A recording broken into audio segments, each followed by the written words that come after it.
ಗಂಡನ ವಿಷಯದಲ್ಲಿ ಹಾಗೆಲ್ಲ ಅಸಡ್ಡೆ ತೋರಿಸಬಾರ್ದು. ಭೈರವಿ, ಹೋಗು, ನೀನೇ ವಿರಾಟ್ಗೆ ಹೋಗಿ ಸೂಪ್ ಕೊಡು.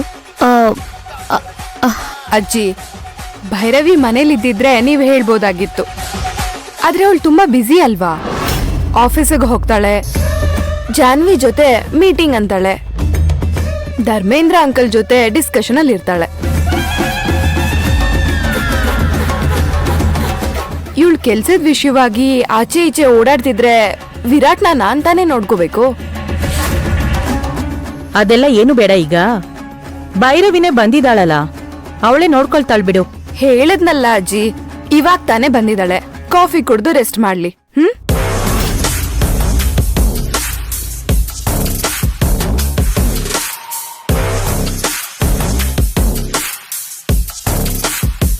ಏನ್ ಭೈರವಿ ಇದು?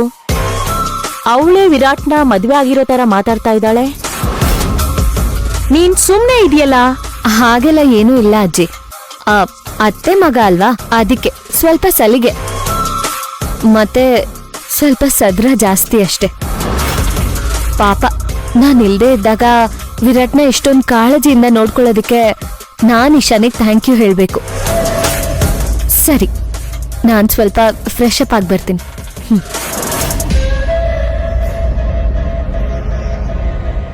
ವಸು, ಇಲ್ಲೇನ್ ನಡೀತಾ ಇದೆ ಅನ್ನೋದು ನನಗೊಂದ್ ಸ್ವಲ್ಪನೂ ಅರ್ಥ ಆಗ್ತಾ ಇಲ್ಲ. ನನಗೂ ಕನ್ಫ್ಯೂಷನ್ ಆಗ್ತಿದೆ ಅಮ್ಮ. ಅಲ್ವೇ, ಆ ಧರ್ಮೇಂದ್ರ ಮಗಳ್ಗೆ ಏನೂ ಹೇಳ್ದೆ ಇರೋದಕ್ಕೆ ಹೇಗ್ ಸಾಧ್ಯ? ಸ್ವಲ್ಪ ಟೈಮ್ ಕೊಡು, ಎಲ್ಲ ಅರ್ಥ ಆಗೋ ಹಾಗೆ ಹೇಳ್ತೀನಿ.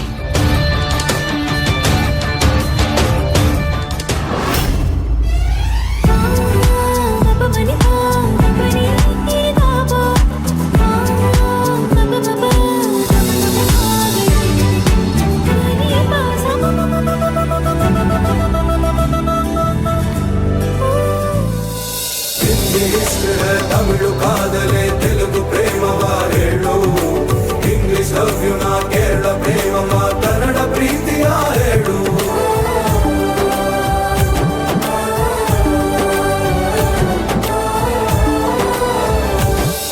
ಒಂದೇ ಉಸಿರಂತೆ ಇನ್ನು ನಾನು ನೀನು, ನಾನು ನೀನು ಬೇರೆ ಏನು, ನೀನೆ ನಾನು ನಾನೇ ನೀನು, ಒಂದೇ ಕಾಡಲಂತೆ. ಯಾವ ಸಾಂಗ್ ಕೇಳ್ತಿದ್ದಾರೆ ವಿರಾಟ್ ಅವರು? ಹಳೆ ಹಾಡು. ಯಾಕೆ ಇಷ್ಟೊತ್ತಾದ್ರೂ ಯಾರು ಬರ್ಲಿಲ್ವಲ್ಲ ಅಂತ ಯಾವ್ದೋ ಪ್ಯಾಥೋ ಸಾಂಗ್ ಕೇಳ್ತಿದ್ಯಾ ಅನ್ಕೊಂಡೆ. ಯಾರೂ ಅಲ್ಲ, ನನ್ ಭೈರವಿಯವ್ರು ಬರ್ಲಿಲ್ಲ ಅಂತ ಅಷ್ಟೇ. ನಿಮ್ ಮೇಡಮ್ಗೆ ನಿನ್ ಬಗ್ಗೆ ನೆನ್ಪ್ ಮಾಡ್ಕೊಳ್ಳೋಷ್ಟಾದ್ರೂ ಟೈಮ್ ಎಲ್ಲಿದೆ ಹೇಳು? ಯಾವಾಗ್ಲೂ ಆಫೀಸ್, ತಂಗಿ, ಅಪ್ಪ, ಪ್ರಾಜೆಕ್ಟು, ದೇವಸ್ಥಾನ ಇಷ್ಟ್ರಲ್ಲೇ ಅವಳು ಬ್ಯುಸಿ ಆಗ್ಬಿಟ್ಟಿದ್ದಾಳೆ.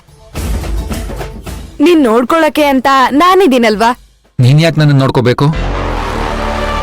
ಹೆಂಡತಿನ ಜೊತೆಲೇ ಇರು, ಎಲ್ಲೂ ಹೋಗ್ಬೇಡ ಅಂತ ಹೇಳಕ್ಕಾಗತ್ತಾ? ಅದಕ್ಕೆ ಅಲ್ವಾ ನಾನು ಇಲ್ಲಿರೋದು. ನಾನು ನನ್ನ ಹೆಂಡತಿ ಭೈರವಿಯವ್ರ ಬಗ್ಗೆ ಹೇಳ್ತಾ ಇರೋದು. ಅವರೆಲ್ಲ ಕೆಲಸ ಬಿಟ್ಟು ಯಾವಾಗ್ಲೂ ನನ್ ಜೊತೆ ಇರು ಅಂತ ಹೇಳೋದಕ್ಕೆ ಸ್ವಾರ್ಥ ಆಗತ್ತಲ್ವಾ? ನಿನ್ ಹೆಂಡತಿನ ನೀನ್ ಎಲ್ ಬಿಟ್ಕೊಡ್ತೀಯ ಹೇಳು? ನಿಜವಾದ ಗಂಡ ಆದವನು ಎಂಥ ಸಂದರ್ಭ ಬಂದ್ರು ಹೆಂಡತಿನ ಬಿಟ್ಕೊಡೋ ಚಾನ್ಸೇ ಇರಲ್ಲ. ಪುಣ್ಯ ಮಾಡಿದಳವಳು. ನಾನ್ ನೋಡು, ನಿನಗೋಸ್ಕರ ಸ್ಪೆಷಲ್ ಆಗಿ ಸೂಪ್ ಮಾಡ್ಕೊಂಡ್ ಬಂದು ಕೊಡೋದನ್ನೇ ಮರ್ತಿದೀನಿ. ತಗೋ, ಕುಡಿ.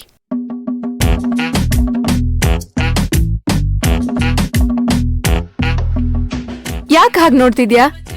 ಸೂಪ್ ವೀರ್ ಹೆಲ್ತ್ಗೆ ತುಂಬಾ ಒಳ್ಳೇದು, ಶಕ್ತಿ ಜಾಸ್ತಿ ಬರುತ್ತೆ. ಬಿಸಿ ಆರೋದಕ್ಕೂ ಮುಂಚೆ ಕುಡ್ದ್ಬಿಡು. ಬೇಡ ಇಶಾನಿ. ಯಾಕ್ ಬೇಡ?